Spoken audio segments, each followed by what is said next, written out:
হরে কৃষ্ণ হরিবোল ভক্তমণ্ডলী, স্বাগতম আমাদের পরম সত্য পরমেশ্বর ভগবান শ্রীকৃষ্ণের চ্যানেলের পক্ষ থেকে সকলকে।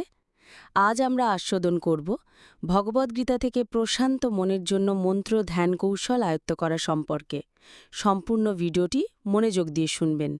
ধ্যান এমন একটি অনুশীলন যা শত শত বছর ধরে চলে আসছে, যদি হাজার হাজার বছরও না হয়, তবে সম্প্রতি এটি জনপ্রিয়তা অর্জন করেছে, কারণ ক্রমবর্ধমান সংখ্যক মানুষ তাদের মানসিক স্বাস্থ্য এবং সুস্থতার উন্নতির উপায় খুঁজছেন। এর মধ্যে রয়েছে মন, চিন্তাভাবনা বা কার্যকলাপকে কেন্দ্রীভূত করে শিথিলতা এবং অভ্যন্তরীণ শান্তি অর্জন করা। হিন্দু এবং বৌদ্ধ ভিক্ষু থেকে শুরু করে আধুনিক যুগের সেলিব্রিটি পর্যন্ত বিশ্বব্যাপী লক্ষ লক্ষ মানুষ এখন ধ্যান অনুশীলন করেন। এই প্রবন্ধে আমরা ভগবদ্গীতায় প্রদত্ত প্রাচীন শিক্ষার উপর ভিত্তি করে মন্ত্র ধ্যানসহ বিভিন্ন ধরনের ধ্যান কৌশল এবং আপনার দৈনন্দিন রুটিনে ধ্যান অন্তর্ভুক্ত করার ফলে যে অসংখ্য সুবিধা পাওয়া যায় তা অনুসন্ধান করব। ভগবদ্গীতায় বর্ণিত ধ্যানের শক্তি রয়েছে, যা আমাদের জীবনে গভীর এবং স্থায়ী সুবিধা প্রদান করে। এই অনুশীলনে অংশগ্রহণের মাধ্যমে আমরা কার্যকরভাবে চাপের মাত্রা কমাতে পারি, আমাদের মানসিক এবং শারীরিক অস্বস্তি সম্পর্কে আমাদের বোধগম্যতা আরও গভীর করতে পারি, আমাদের আন্তঃব্যক্তিক সম্পর্ক উন্নত করতে পারি, আমাদের সাগগ্রতা তীক্ষ্ণ করতে পারি এবং আত্মসহানুভূতি গড়ে তুলতে পারি। এই মন্ত্রের নির্দেশ ভগবদ্গীতার শিক্ষা দ্বারা অনুপ্রাণিত ধ্যান আপনাকে মৌলিক বিষয়গুলির মধ্য দিয়ে একটি রূপান্তরমূলক যাত্রায় নিয়ে যাবে, যা আপনাকে জড়িত কৌশল এবং এর সুবিধাগুলি সম্পর্কে একটি বিস্তৃত ধারণা প্রদান করবে। তাই আসুন আমাদের সাথে যোগ দিন যখন আমরা আরও শান্তিপূর্ণ এবং পরিপূর্ণ অস্তিত্বের দিকে এই রূপান্তরমূলক যাত্রায় শুরু করি। প্রথম, চূড়ান্ত বিষয়ে ভগবদ্গীতা ধ্যানের লক্ষ্য অভ্যন্তরীণ শান্তি অর্জন। দ্বিতীয়, সফলতার জন্য প্রয়োজনীয় নির্দেশিকা ধ্যান, ভগবদ্গীতা থেকে অন্তর্দৃষ্টি। তৃতীয়, অর্জুনের রায়, মনকে নিয়ন্ত্রণ করা বায়ুকে নিয়ন্ত্রণ করার চেয়েও কঠিন। চতুর্থ, বর্তমান যুগের উপযুক্ত ধ্যান কৌশল। পঞ্চম, মন্ত্র ধ্যান কিভাবে অনুশীলন করবেন। ষষ্ঠ, হরে কৃষ্ণ মহামন্ত্রের অর্থ। নাম্বার ১, ভগবদ্গীতা ধ্যানের চূড়ান্ত লক্ষ্য অন্তর্শান্তি অর্জন করা। প্রাচীন হিন্দু গ্রন্থ ভগবদ্গীতা আমাদের শেখায় যে প্রকৃত প্রভুত্ব মনকে জয় করার মধ্যেই নিহিত, কারণ কেবলমাত্র তখনই আমরা জীবনের পরিপূর্ণতা অর্জন করতে পারি এবং অন্তর্শান্তি অর্জন করতে পারি। যারা এই ধরনের প্রশান্তি অর্জন করেন তাদের জীবনের সকল দিককে সমতার সাথে দেখার অসাধারণ ক্ষমতা থাকে। ভগবদ্গীতার অনুসারে যিনি মনকে জয় করেছেন তিনি সমমনের সকলকে, সে শুভাকাঙ্ক্ষী, হিতৈষী, নিরপেক্ষ, মধ্যস্থতাকারী, ঈর্ষান্বিত, বন্ধু, শত্রু, ধার্মিক বা পাপী যাই হোক না কেন বিবেচনা করেন। ধ্যানের উদ্দেশ্য, যেমন ভগবদ্গীতায় ব্যাখ্যা করা হয়েছে, হল ভগবানকে অর্জন করা, তাকে জীবনের চূড়ান্ত লক্ষ্য করে তোলা। অবিরাম অনুশীলন এবং বিচ্ছিন্নতার মাধ্যমে এবং নিজের মন ও শরীরের ক্রিয়াকলাপ নিয়ন্ত্রণ করে কেউ সমস্ত বস্তুগত আকাঙ্ক্ষা থেকে মুক্ত হয়ে অতীন্দ্রিয়তার অবস্থা অর্জন করতে পারে। যেমন বাতাসীন স্থানে একটি প্রদীপ জ্বলে না, তেমনি একজন অতীন্দ্রিয়বাদী যিনি এটি নিয়ন্ত্রণ করেছেন তার মন ভগবানের ধ্যানে স্থির থাকে, সমাধির অবস্থা অর্জন করে। এই অবস্থায় কেউ বিশুদ্ধ আনন্দ অনুভব করতে পারে, আত্মে আনন্দিত হতে পারে এবং অতীন্দ্রিয় ইন্দ্রিয়ের মাধ্যমে সীমাহীন অতীন্দ্রিয় সুখ অর্জন করতে পারে। এই ধরনের ব্যক্তি সত্যে প্রতিষ্ঠিত হন এবং কখনো বিচলিত হন না, এমনকি সবচেয়ে বড় অসুবিধার মধ্যেও। এই সত্তার অবস্থা হল বস্তুগত সংস্পর্শ থেকে উদ্ভূত সমস্ত দুঃখ থেকে প্রকৃত মুক্তি, এবং এটি ধ্যানের চূড়ান্ত লক্ষ্য, যেমন ভগবদ্গীতা 6.20.23 শেখানো হয়েছে। নাম্বার 2, ধ্যানের জন্য অপরিহার্য নির্দেশিকা ধ্যান, ভগবদ্গীতা থেকে অন্তর্দৃষ্টি। ভগবদ্গীতা 6 নম্বর থেকে 15 শ্লোকে জোর দেওয়া হয়েছে যে সফল ধ্যানের জন্য যোগীকে অবশ্যই একটি নির্জন ও শান্ত জায়গা খুঁজে বের করতে হবে।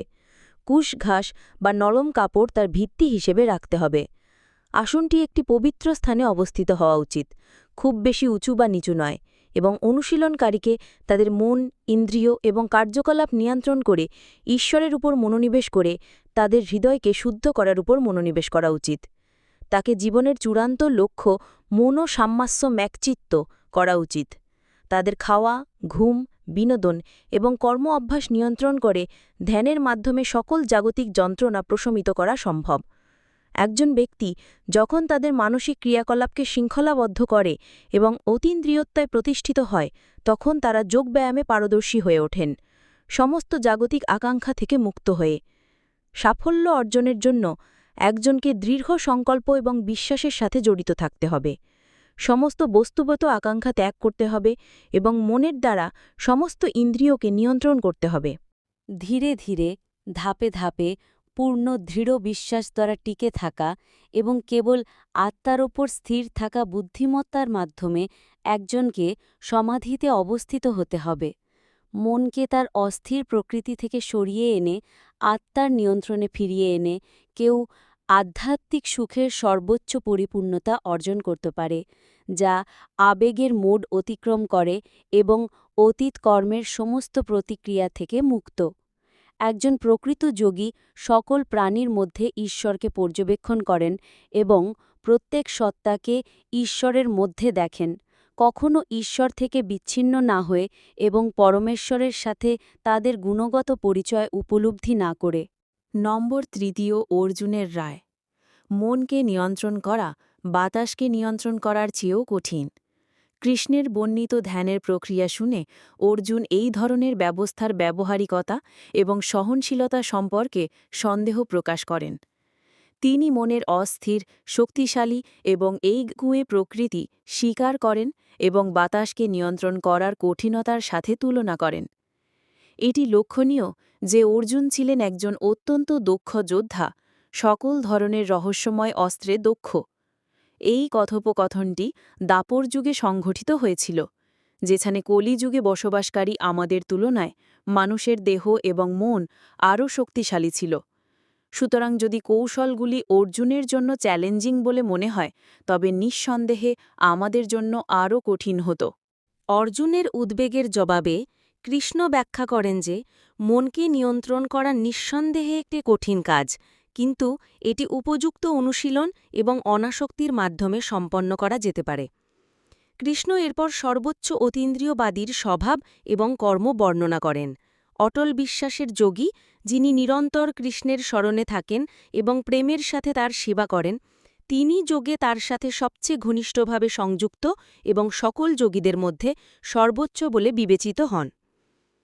নাম্বার ৪, বর্তমান যোগের জন্য উপযুক্ত ধ্যান কৌশল। কৃষ্ণ নিশ্চিত করেন যে উপযুক্ত অভ্যাস এবং অনাসক্তির মাধ্যমে কেউ অস্থির এবং একগুঁয়ে মনের উপর নিয়ন্ত্রণ অর্জন করতে পারে, যা বাতাসকে নিয়ন্ত্রণ করার চেয়েও কঠিন কাজ। যাই হোক, হিংসা, প্রতারণা এবং আধ্যাত্মিক পতনের দ্বারা চিহ্নিত বর্তমান কলিযুগে ধ্যানের কঠোর নিয়ম মেনে চলা অসম্ভব বলে মনে হতে পারে। কঠোর নিয়ম মেনে চলা এবং অনাসক্ত থাকা যে কত কঠিন! বর্তমান যুগে পবিত্র স্থান খুঁজে বের করার নিয়ম, পরমাত্মার ওপর মনোযোগ কেন্দ্রীভূত করা, ইন্দ্রিয় ও মনকে সংযত করা, ব্রহ্মচার্য পালন করা এবং নির্জনে থাকা ক্রমশ কঠিন হয়ে পড়েছে। তাই কলিযুগে মন নিয়ন্ত্রণ অর্জনের জন্য কি উপযুক্ত অনুশীলন হতে পারে? ব্রাহ্মণ নারদীয় পুরাণ অনুসারে এই যুগে মুক্তির একমাত্র উপায় হল ভগবান হরির পবিত্র নামগুলির পুনরাবৃত্তি। কারণ কলি সন্তারণ উপনিষদে কলিযুগের সমস্ত অশুভতা দূর করার জন্য হরে কৃষ্ণ মহামন্ত্রের শক্তি নিশ্চিত করা হয়েছে। বিবাদ ও কপটতার এই যুগে জ্ঞানের পথ আরও সহজলভ্য হয়ে উঠেছে, কারণ ভগবানের পবিত্র নাম জপ করাই পরমতার চাবিকাঠি। ব্রহ্ম নারদীয় পুরাণ। এই যুগে কলির একমাত্র উপায় মুক্তি হল পবিত্রীর জপ, ভগবান হরির নাম, অন্য কেউ নেই। উপায় এছাড়া আর কোনো উপায় নেই। আছে অন্য কোনো উপায়? কলি সান্তরিনা উপনিষদ। হরের ১৬টি নাম। কৃষ্ণ মহামন্ত্র হরে কৃষ্ণ কৃষ্ণ কৃষ্ণ হরে হরে, হরে রাম রাম রাম হরে হরে। সর্বনাশকর এই কলিযুগে অশুভ দূর করে, এটাই বেদের রায়। কলিযুগে মন নিয়ন্ত্রণ অর্জনের জন্য সবচেয়ে শক্তিশালী পদ্ধতি হল ভগবান শ্রীকৃষ্ণের হরি তার সম্পূর্ণ শক্তিতে পরিপূর্ণ পবিত্র নাম জপ করা। এই পবিত্র নাম স্বয়ং ভগবানের থেকে আলাদা নয় এবং এর নিরন্তর পুনরাবৃত্তির মাধ্যমে কেউ তার সঙ্গ লাভ করতে পারে। এই নাম জপ বা মন্ত্রধ্যান মনকে সমস্ত সন্দেহ এবং নেতিবাচক চিন্তাভাবনা থেকে মুক্ত করার একটি শক্তিশালী উপায়। ভগবান শ্রীকৃষ্ণ এবং তার নাম সম্পর্কে যত বেশি শোনা যায় তত জ্ঞানী হয়ে ওঠে এবং তার কাছ থেকে মনকে বিক্ষিপ্ত করে এমন জাগতিক বিষয়গুলি থেকে বিচ্ছিন্ন হয়ে যায়। মনকে জাগতিক কার্যকলাপে থেকে বিচ্ছিন্ন করে এবং আধ্যাত্মিক সাধনায় নিযুক্ত করে কেউ সহজেই বৈরাগ্য বা বস্তুমাত থেকে বিচ্ছিন্নতা অর্জন করতে পারে। কালের দোষ নিধে রাজন্য অস্থি একো মহান গুণ, কীর্তনাদেব কৃষ্ণস্য মুক্ত সঙ্গ পরম ব্রজেত। শ্রীনদ ভাগবত ১২ স্কন্দ ৩ অধ্যায় ৫১তম শ্লোক। আমার প্রিয় রাজা, যদিও কলিযুগ দুর্নীতির সমুদ্র, তবুও এই যুগে একটি ভালো গুণ রয়েছে। কেবল কৃষ্ণের পবিত্র নাম জপ করার মাধ্যমে মানুষ ভৌতিক বন্ধন থেকে মুক্ত হয় এবং অতীন্দ্রিয় আধ্যাত্মিক রাজ্যে উন্নীত হয়। নাম্বার ৫, মন্ত্রধ্যান অনুশীলন। কিভাবে কৃষ্ণের পবিত্র নামকে যথাযথভাবে সম্মান করার জন্য একজনকে যথাযথ ভক্তি এবং এর শক্তির বোঝাপড়ার সাথে জপ করতে হবে। এর কার্যকারিতার সম্পর্কে কোনো সন্দেহ বা অনিশ্চয়তা থাকলে পবিত্র নামটির শক্তি অপ্রকাশিত থাকে। যারা শ্রীকৃষ্ণের পবিত্র নামটিতে বিশ্বাস করেন তারাই কেবল এর ঐশ্বিক কৃপা অনুভব করতে পারেন, কারণ এটি একটি রহস্যময় রহস্য যা কেবল বিশ্বাসীদের কাছেই অ্যাক্সেসেবল। ভক্তদের উচিত এই পবিত্র সত্য সম্পর্কে তাদের বোধগম্যতা আরও গভীর করুন। মন্ত্রধ্যানের ২টি রূপ রয়েছে যা জপ এবং কীর্তন নামে পরিচিত। জপে একটি শান্ত এবং ব্যক্তিগত অনুশীলন জড়িত, যেখানে একজন ব্যক্তি প্রার্থনা পুঁতি নিচে বর্ণিত ব্যবহার করে জপ পাঠ করেন। অন্যদিকে কীর্তন হল একটি প্রাণবন্ত সাম্প্রদায়িক ধ্যান যা একই শব্দ কম্পনের চারপাশে ঘোরে। এটি একটি আহ্বান এবং প্রতিক্রিয়া বিন্যাস অনুসরণ করে এবং প্রাণবন্ত বাদ্যযন্ত্র অন্তর্ভুক্ত করে। নিচে আমরা প্রার্থনা পুঁতি জপ ব্যবহার করে হরে কৃষ্ণ মহামন্ত্র কিভাবে কার্যকরীভাবে জপ করতে হয় তার একটি বিস্তৃত বিবরণ প্রদান করেছি। তুলসী পুঁতির ওপর উল্লেখিত হরে কৃষ্ণ মহামন্ত্র জপ করা উচিত। হরে কৃষ্ণ কৃষ্ণ কৃষ্ণ হরে হরে, হরে রাম রাম রাম হরে। কালী শান্তারণ উপনিষদ ঘোষণা করে হরে কৃষ্ণ মহামন্ত্র হিসাবে সকল অশুভের বিনাশকারী। ইতি কলি সন্তরণ উপনিষদ। শ্রী চৈতন্য মহাপ্রভু পরম প্রভুর অবতার এর পবিত্র নাম জপ করার জন্য আমাদের আহ্বান জানায় অবিরাম। কৃষ্ণ ছড়ায় জপের মহিমা বার্তা। যারে দেখো দ্বারে কাহা কৃষ্ণ উপদেশ। এটা অপরিহার্য যে আমরা শ্রীচৈতন্যের শরণাপন্ন হই প্রতিটি রাউন্ড শুরু করার আগে কৃষ্ণ মহামন্ত্র। এটা করতে আমরা প্রথমে পঞ্চতত্ত্ব মহামন্ত্র জপ করব। জয়া শ্রীকৃষ্ণ চৈতন্য প্রভু নিত্যানন্দ, শ্রী অদ্বৈত গদাধর শ্রীবাস আদি গৌরভক্তবৃন্দ। আমি শ্রীচৈতন্য মহাপ্রভু, ভগবান নিত্যানন্দ, শ্রী অদ্বৈত গদাধর পণ্ডিত, শ্রীবাস ঠাকুর এবং ভগবান চৈতন্যের সকল ভক্তকে আমার শ্রদ্ধাঞ্জলি প্রণাম জানাই। শ্রীচৈতন্য মহাপ্রভু এবং তার সহযোগীদের পবিত্র নামজপ আমাদের উপর তাদের অকারণ করুণা বর্ষণ করে, যার ফলে আমরা কোনো অপরাধ না করেই কৃষ্ণের নামজপ করতে পারি। ১০৮টি পুঁথির সুতোয় জপের একটি সম্পূর্ণ চক্রকে একটি বৃত্ত বলা হয় এবং পরবর্তী মন্ত্রে যাওয়ার আগে প্রতিটি পুঁতির ওপর সমগ্র হরে কৃষ্ণ মহামন্ত্র জপ করার পরামর্শ দেওয়া হয়। সর্বাধিক সুবিধা পেতে বর্তমান যুগে প্রতিদিন কমপক্ষে ১৬ বার হরে কৃষ্ণ মহামন্ত্র জপ করার পরামর্শ দেওয়া হয়। তবে নতুনরা একটি বা একাধিক রাউন্ডের সংখ্যা কমিয়ে দিন এবং সময়ের সাথে সাথে ধীরে ধীরে সংখ্যা বৃদ্ধি করুন। হরে কৃষ্ণ মহামন্ত্রের প্রতিটি রাউন্ড শুরু করার আগে পঞ্চতত্ত্ব মন্ত্রটি অন্তত একবার জপ করা অত্যন্ত গুরুত্বপূর্ণ। নাম্বার ৬। হরে কৃষ্ণর মহামন্ত্রের অর্থ। হরির অতীন্দ্রিয় নাম অনেকটা আগুনের মতো, যা কোনো বস্তুকে স্পর্শ করলেই পুড়িয়ে দেয়। বস্তুবাদী সাধনায় আবদ্ধ ব্যক্তিদের সমস্ত পাপ নির্মূল বা পুড়িয়ে ফেলার ক্ষমতা রাখে। এই ঐশ্বরিক নামটি কেবল অজ্ঞতা দূর করে না, বরং ভগবানের আনন্দময় রূপও প্রকাশ করে। একটি শব্দ হিসেবে হরি এমন এক মোহময় ব্যক্তিত্বকে বোঝায়, যার ঐশ্বরিক গুণাবলী বিশ্বের সকল প্রাণীর মনকে মোহিত করে। তার যৌবন সুন্দর রূপ এত আকর্ষণীয় যে কাম্পিদরাও এতে মুগ্ধ হয়। হর শব্দটি হল হরির কণ্ঠস্বর। অন্যান্য অর্থ পাশাপাশি শব্দটি অন্যান্য অর্থের পাশাপাশি হরে শব্দটি হর বা শ্রীমতী রাধিকাকেও বোঝাতে পারে, যিনি বৃষভানুর কন্যা। তিনি রাসনৃত্যের সময় হরের মন চুরি করার জন্য পরিচিত। তার সুন্দর রূপ এবং প্রেমময় স্নেহের মাধ্যমে তিনি হরার কণ্ঠস্বর। হরে শব্দটি হরার কণ্ঠস্বর। কৃষ্ণ শব্দটি মূল কৃষ থেকে উদ্ভূত, যার অর্থ সর্ব আকর্ষণীয়, এবং যা সর্বোচ্চ আনন্দ বোঝায়। যখন এগুলি একত্রিত হয় তখন কৃষ্ণ শব্দটি তৈরি হয়, যা সর্ব আকর্ষণীয় এবং পরম আনন্দময় পরম ব্যক্তিত্ব ভগবান শ্রীকৃষ্ণকে প্রতিনিধিত্ব করে। তিনি নন্দনন্দন এবং শ্রী গোবিন্দ নামেও পরিচিত। পদ্মের মতো চোখ এবং গাঢ় নীলবর্ণ। ব্রজবাসীদের কাছে কৃষ্ণ হলেন আনন্দের একমাত্র উৎস। রাম শব্দটির অর্থ হল রমন্তে, যার অর্থ অসীম আনন্দের মূর্তি প্রতীক। শ্রীকৃষ্ণ, যিনি প্রেমমূলক কাজে অত্যন্ত দক্ষ এবং তার প্রেমময় লীলায় পূজিত, তিনি সর্বদা রাধার সঙ্গ উপভোগ করেন।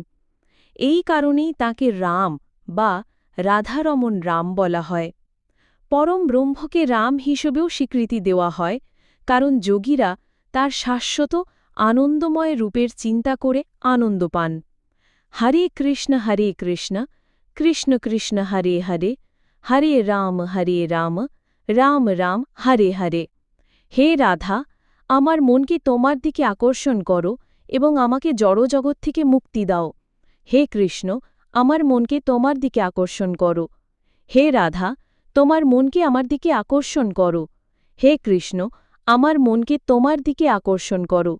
হে রাধা, তোমার মনকে আমার দিকে আকর্ষণ করো। হে রাধা, তোমার মধুরতায় আমার হৃদয়কে মোহিত করো।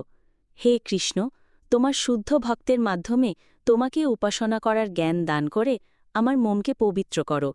হে কৃষ্ণ, তোমার নাম, গুণাবলী এবং আনন্দ উপভোগ করার জন্য আমাকে দৃঢ়তা দান করো। হে কৃষ্ণ, তোমার সেবা করার জন্য আমার মধ্যে রুচি তৈরি হোক। হে রাধা, তোমার সেবা করার জন্য আমাকে যোগ্য করে তোলো। হে রাধা, তোমার সেবা করার জন্য আমাকে কিভাবে যোগ্য করে তোলো। হে রাধা, তোমার প্রেয়সীর সাথে তোমার অন্তরঙ্গ লীলা সম্পর্কে আমাকে শুনতে দাও। হে রাম, কৃষ্ণ, তোমার প্রেয়সীর সাথে তোমার অন্তরঙ্গ লীলা সম্পর্কে আমাকে শুনতে দাও। হে রাধা, তোমার প্রেয়সীর সাথে তোমার লীলা সম্পর্কে আমার কাছে প্রকাশ করো। হে রাম, তোমার প্রেয়সীর সাথে তোমার লীলা সম্পর্কে আমাকে বলো। হে রাম, তোমার প্রিয়জনের সাথে তোমার লীলা আমাকে প্রকাশ করো। হে রাম, তোমার নাম, রূপ, গুণাবলী এবং আয়োজনের স্মরণে আমাকে নিয়োজিত করো। হে রাম, তোমার সেবা করার জন্য আমাকে যোগ্য করে তোলো। হে রাধা, আমার প্রতি সন্তুষ্ট হও। হে রাধা, আমার প্রতি সন্তুষ্ট হও। হরে কৃষ্ণ, হরি বল। ভক্তমণ্ডলী, যদি ভিডিওটি ভালো লাগে অন্য লোকের কাছে শেয়ার করবে এবং আপনার মন্তব্য কমেন্টে জানাবে। হরি বল।